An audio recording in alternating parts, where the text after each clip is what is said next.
अहो आञ्जनेयं महादिव्यकायं प्रसन्नाञ्जनेयं प्रभो रामभक्तम्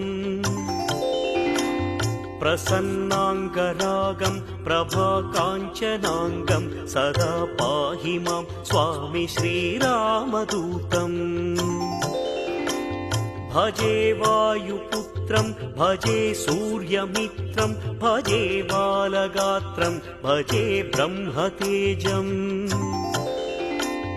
जगद्भीतिशौर्यं तुषाराद्रिधैर्यं सदा रक्ष मां स्वामी श्रीयाञ्जनेयम्